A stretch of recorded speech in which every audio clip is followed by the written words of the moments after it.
Pinakamataas na papuri, pagluluwalhati sa ating pinakamamahal na Panginoon Jesus po lamang. Dobleng paggalang sa beloved pastor at sa sa kanyang mahal sa buhay, beloved children, at sa inyo mga beloved brethren at sa mga televiewers, webcast televiewers, a blessed Sunday afternoon po sa inyong lahat. Way back December 17, 1995, 25 years na po ako naglilingkod sa pinakamamahal na Panginoon Jesus. At punong-puno po ng pagpapala, talagang pinakita po na mahal na Panginoon gaano siya kabuti sa gawain na ito. Pinakita niya po totoo ang ating pinakamamahal sa gawain na ito. Dahil mga minamahal, no time na ako'y naglilingkod sa hindi pa ako naglilingkod sa mahal na Panginoon. Suicidal na po ako noon. Gusto ko na mamatay. Gusto ko nang... Every time na ako'y sinasabi ko, huwag na ako magising. Dahil hindi po maganda ang buhay ko. Malungkot po ang buhay ko. Empty. Incomplete. Hindi ko alam kung bakit. Totoo mga minamahal. Napakahirap mabuhay nang wala ang pinakamamahal na Panginoon Jesus. Alam niyo po, marami pong congregation ako inatenan. Nag-stay ako doon 3 years, 2 years, pero walang pagbabago. Pero dito, sa gawain na ito, isang araw lang po ako umattend noong December 17, 1995. Lahat na grudges, sama ng loob, problema, emptiness, incomplete, talagang inalis siya lahat naman, Panginoon. Isang araw lang yan, mga mahal. Talaga, andun din po yung aking walang pag-asa. Talagang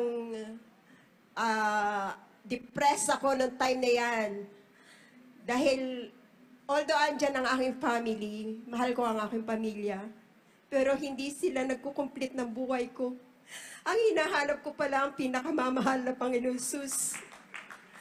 Alam niyo mga minamahal, sabi ko, hahanapin ko man na Panginoon. At hindi na ako mag-i-stay sa gawain ng matagal. Ang gusto ko, kapag hindi ko naramdaman na mahal na Panginoon, aalis na ako. Pero napakabuti na mahal na Panginoon dahil isang araw lang talaga mga nimanal. Umuwi ako na masayang masaya. Hindi ko alam bakit. Alam niyo mga minamahal, ramdam na ramdam ko ang pagmamahal na mahal na Panginoon sa ating beloved parents in the Lord. Alam nyo, hindi ko naramdaman sa magulang ko, pero ang mga beloved parents in the Lord na hindi ko kilala, sa kanila ko naramdaman ang tunay na pagmamahal. Kaya po rin na pinakamamahal na Panginoon, binago na mahal na Panginoon ang buhay ko on that time. December 17, tuloy-tuloy ako naglingkod sa mahal na Panginoon. Talagang binabalikan ko ang mahal na Panginoon. Isinama ko ang mga beloved children ko. Kahit ako'y pinipersecute na aking beloved husband, pero patuloy ako naglilingkod din, natagpuan ko ng tunay na gawain na mahal na Panginoon. Natagpuan ko na ang pinakamamahal na Panginoon Jesus. Hallelujah! Dito lamang sa gawain nito, andito ang pinakamamahal na Panginoon. Totoo yan mga minamahal. Dito rin po pinagaling ng aking karamdamang ulcer at migraine. At gano'n din ang aking beloved apo. Nagkaroon po siya ng cancer, age of 4.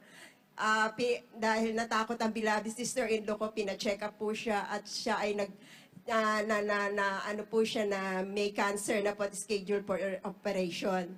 Ako na that time po, hindi ako natatakot dahil alam ko ang Diyos na pinaglilingkuran ko'y totoo. Nagpapagaling ng karamdaman. Alam niyo mga minamahal, 2 weeks lang po siyang umattend kasama aking beloved daughter. Instant po, inalis na mahal na Panginoon ang bukol na yan. God, hallelujah. Pina-check up po muli siya doon sa doktor na yon. Ang sabi ng doktor, anong ginawa? Bakit nawala ang bukol? Hindi na siya uoperahan. Kaya parang salamat, mahal na Panginoon. Thank you so much, dear Jesus.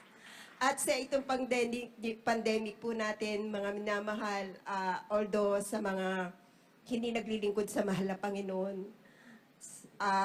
andun po ang salot talaga. Pero sa mga naglilingkod sa mahal pang katulad natin, mga minamahal, ang pandemic ay hindi po yan salot. Pagpapala po yan ng mahal na Panginoon. Hallelujah! Hindi tayo pinababayaan ng pinakamamahal na Panginoon. Buong pamilya ko po'y lubos na pinagpala na mahal na Panginoon. Iningatan sa karamdaman, pandemic na yan. At tuloy-tuloy ang pagsusupply niya ng aming mga pangangailangan.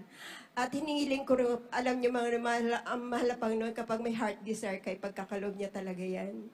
Nag-desire ako mga minamahal na madagdagan ang pagtatapat ko sa mahal na Panginoon. Sabi ko, Malaban, gusto kong dagdagan ang pagtatapat ko sa iyo. Pagpalain mo ko.